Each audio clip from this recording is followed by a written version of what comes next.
Bonjour Marc Trévidic. Bonjour. Vous avez été longtemps juge antiterroriste, vous êtes aujourd'hui président de cour d'assises à Versailles et vous publiez un livre qui s'appelle Justice présumée coupable. Vous portez un jugement terrible sur une institution qui, vous dites, s'effondre de l'intérieur. Quel est le constat de cette justice mal aimée ? D'abord qu'elle est mal aimée par les citoyens d'une manière générale. On a compris aussi par certains hommes politiques, mais par les citoyens, elle est mal aimée parce que, d'abord, elle est incomprise, c'est clair, mais aussi parce qu'on n'arrive plus à remplir nos fonctions. Et c'est un peu logique que les citoyens français nous reprochent d'être inefficaces. Oui, c'est vrai, la justice est vraiment inefficace. Oui, dans la mesure où, pour tout ce qui est la matière civile, c'est soit les problèmes de voisinage, les problèmes de responsabilité, le droit de la famille, on met un temps déraisonnable à juger les affaires dans la plupart des régions françaises. Des années parfois. Voilà, ça, c'est pas normal. C'est tout à fait anormal. Et en matière pénale, on nous reproche l'insécurité. Alors là, je mettrais des bémols, on n'est pas les seuls responsables, loin de là. En fait, ce qu'on nous reproche, c'est l'explosion des problèmes sociaux depuis les années 80. Depuis les crises économiques, depuis tout le bouleversement du monde, et qui fait que tout vient devant nous. Il faut comprendre qu'il n'y a pas un seul problème de société qui ne finit pas devant la justice d'une manière ou d'une autre. La justice n'a pas quand même vous dites une responsabilité, finalement aussi dans ces problèmes de société, de sentiment d'insécurité. En fait, d'abord, ces problèmes existent. Nous, on n'arrive pas à les traiter. Alors, est-ce que c'est de la faute des magistrats, du système judiciaire lui-même qui est trop cloisonné, qui, quant à soi, j'allais dire, qui n'est pas capable de s'ouvrir, ou est-ce aussi parce qu'on n'a pas les moyens de fonctionner ? Moi, j'ai simplement voulu décrire comment ça se passait, que ce soit au pénal ou au civil, pour expliquer qu'on a quand même des excuses, si vous voulez. On est présumé coupable, mais voilà, il y a quand même pas mal de choses qui nous sont arrivées dessus, notamment parce que les citoyens, si ils se plaignent de nous, ils n'ont jamais fait autant appel à nous. Oui. Ils vont devant le juge pour un tout, pour un oui ou pour un non. Beaucoup de la justice. Alors, énormément. On a un exemple où la justice a fait preuve d'une certaine sévérité, c'est Nicolas Sarkozy, l'ancien président de la République, qui va se retrouver en prison. Et là, on voit qu'au fond, la justice, une exécution finalement d'une mise sous mandat de dépôt provisoire, mais quand même avant l'appel. Oui, mais célérité après combien d'années d'instruction ?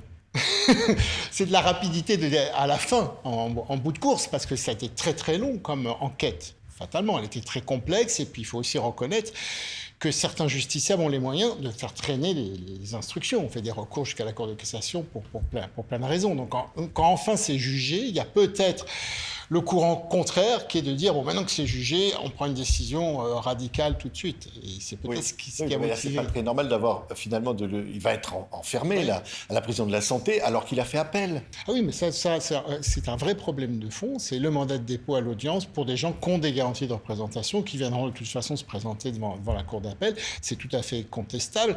Et d'ailleurs, ça peut être contesté par une demande de mise en liberté. Oui, vous dites quoi ? Il va être libéré tout de suite ? Il sera libéré. Il ne va pas faire 5 ans de prison. Il fait une demande de mise en liberté. Il y a 2 mois pour audiencer sa demande de mise en liberté à partir du moment où il sera incarcéré.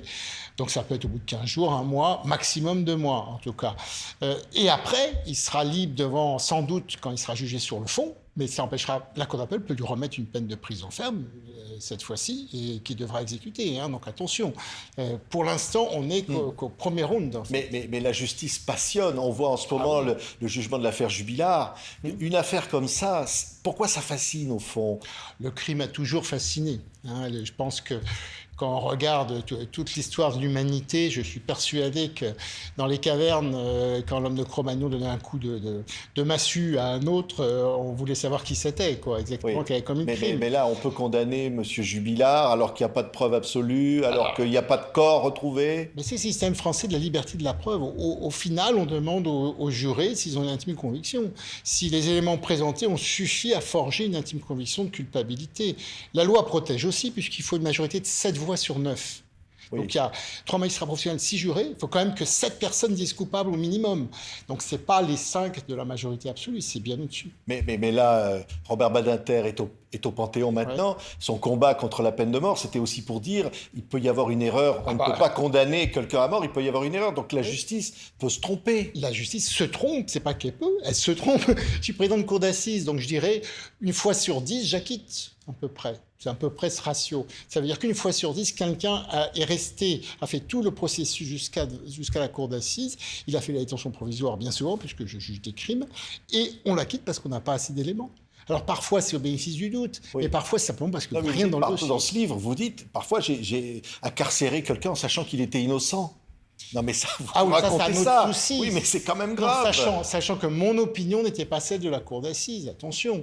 Moi, une fois que la décision, il y a eu les votes en délibéré, si c'était pas mon opinion personnelle, je vais quand même motiver la décision de la cour d'assises, je vais la porter, la lire à l'audience, ça peut ne pas être la mienne personnelle. Voilà, parce que c'est le principe aussi, c'est qu'on est plus intelligent soi-disant à plusieurs que tout seul. Donc je peux me tromper, et si la majorité dit le contraire de moi, c'est sans doute que je me trompe. Mais Marc Trévidic, dans ce livre, vous décrivez, vous êtes au cœur des problématiques de la société, évidemment, au tribunal de Versailles, des affreuses situations familiales, des viols d'enfants, des assassinats dans les familles, c'est horrible. Vous êtes au cœur de ça, vous sentez cette violence qui est là? Oui, alors tout ce que vous venez de décrire en plus montre justement le problème de la justice. La justice, c'est pas simplement dire que quelqu'un est coupable et le mettre en prison. C'est qu'est-ce qu'on fait des enfants? Comment on va assurer leur avenir? Ils vont être passés dans une famille d'accueil qui va bien les traiter aussi. Vous voyez ce que je veux dire? C'est beaucoup plus vaste.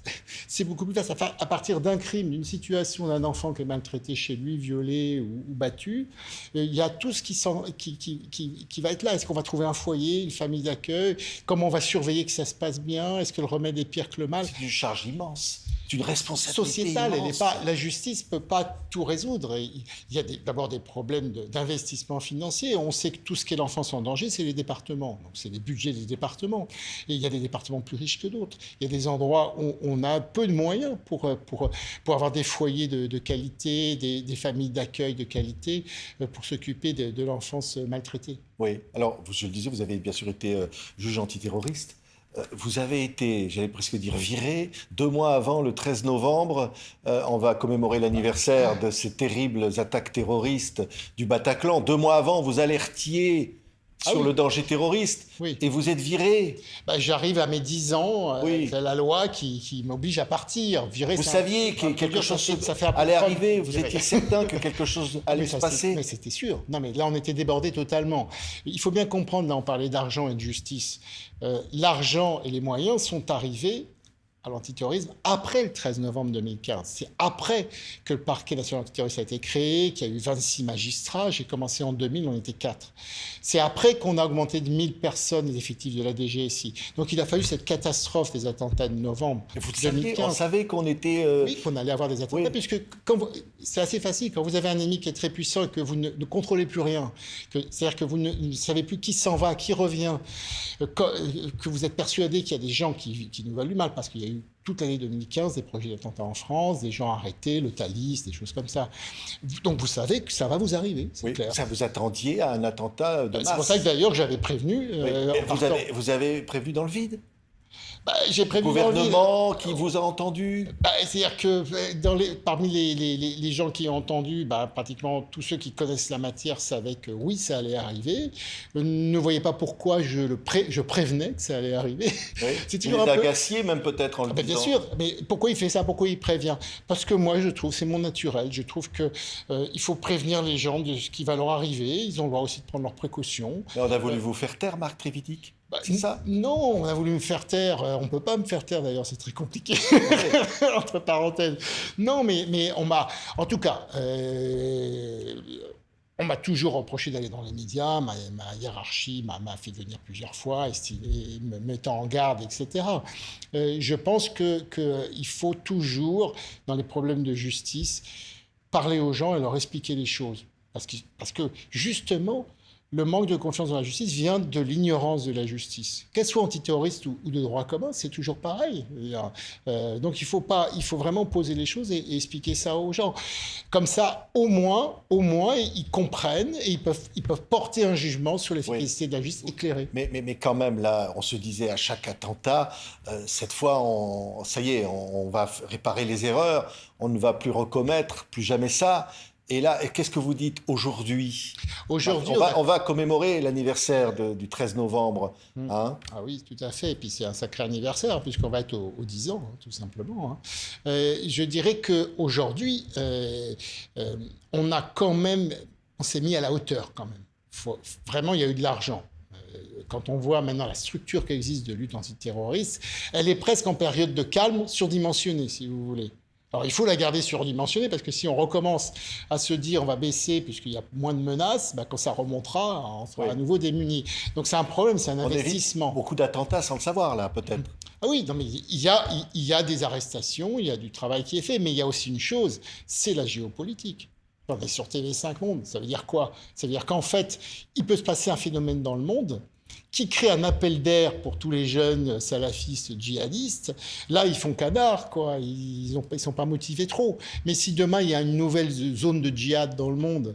Il y a des menaces. On a vu l'État islamique lancer des menaces contre la France récemment. Bien sûr, il y a des menaces, mais aussi de motiver les troupes. J'allais dire, motiver des jeunes à faire des actions. Il faut un peu plus que lancer des menaces. Il faut aussi qu'ils s'identifient à quelque chose.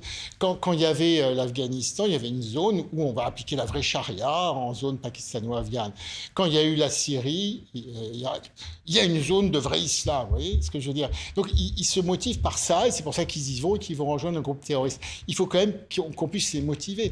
Là, ils sont faiblement motivés, les radicalisés en France.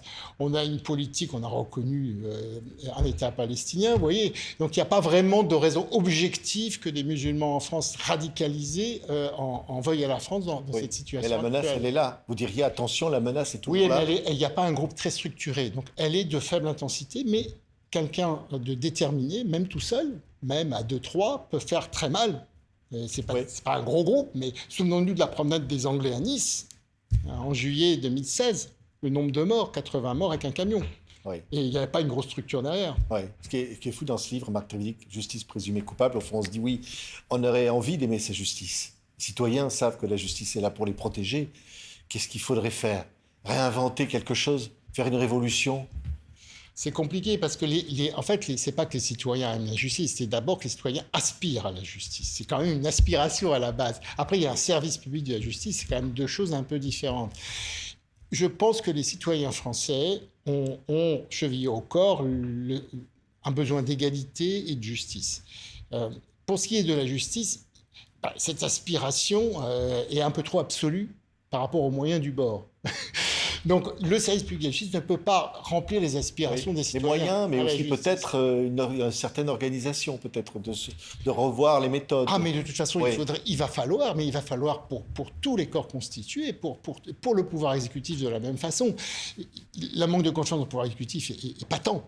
Oui. Il est exactement le même dans la justice. Et pour quelle raison? C'est parce qu'on ne règle pas les problèmes. Parce que la justice se rend au nom des citoyens. Les citoyens ont l'impression parfois que ce n'est pas en leur nom qu'elle se rend. Ils ne comprennent pas. C'est qu'on n'arrive pas à résoudre leurs problèmes.